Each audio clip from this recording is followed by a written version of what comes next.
हस्तिनापुर गांव में रहने वाली सरोज के 5 बेटे थे।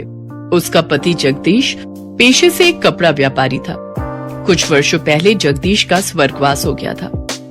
समय के साथ सरोज के सभी बेटे जवान हो गए और उन्होंने पिता के कपड़ों के सीमित कारोबार को बड़े उद्योग के कारखाने में बदल दिया। पूरे गांव में उन्हीं के चर्चे हुआ करते थे। अरे सरोज के 5 बेटों ने मिलकर सरोज का मान ही बढ़ा दिया भाई। पहले तो पिता के छोटे मोटे कारोबार को इतना फैलाया और फिर उसी कमाई से इतना चौरस घर खड़ा कर दिया। 100% सच कहा रमेश भाई। अमीर रईस होने का सरोज के मन में जरा भी अहंकार नहीं है। जरूर ही पिछले जन्म में इसने पुण्य किए होंगे, तभी जाकर इस कलयुग में इसे 5 पांडव पुत्र का सौभाग्य प्राप्त हुआ है।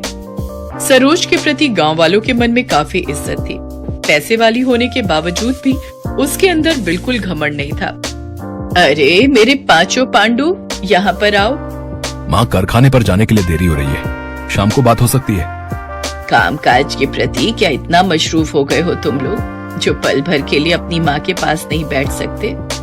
मोहन भैया, तुम माँ की बात सुन लो, हम चारों कारखाने जा रहे हैं। अरे ठहरो, मुझे तुम 5 से बातचीत करनी है। ये तस्वीरें देखो, मैंने तुम 5 भाइयों के लिए लड़कियां पसंद की हैं। सभी खानदानी और रईस खानदान की हैं। ऐसा सुनकर 5 भाई एक दूसरे का मुंह ताकने लगते हैं। तभी उसका तीसरा बेटा कहता है, माँ, ऊपर वाले की दया से आपके 5 बेटे अपने पैरों पर खड़े हैं। माँ, शुरुआत से ही हम 5 भाइयों की सोच यही रही है कि हम गरीब घरों की बेटियों को ही इस घर में दुल्हन बनाकर लाएंगे। माँ, प्रदीप सही कह रहा है। अरे पगला गए हो क्या तुम लोग? अगर मैं किसी गरीब की बेटी को ब्याह कर लाऊंगी तो लोग सैकड़ों बातें बनाएंगे। गरीब अमीर का मेल भी नहीं देखा कहेंगे।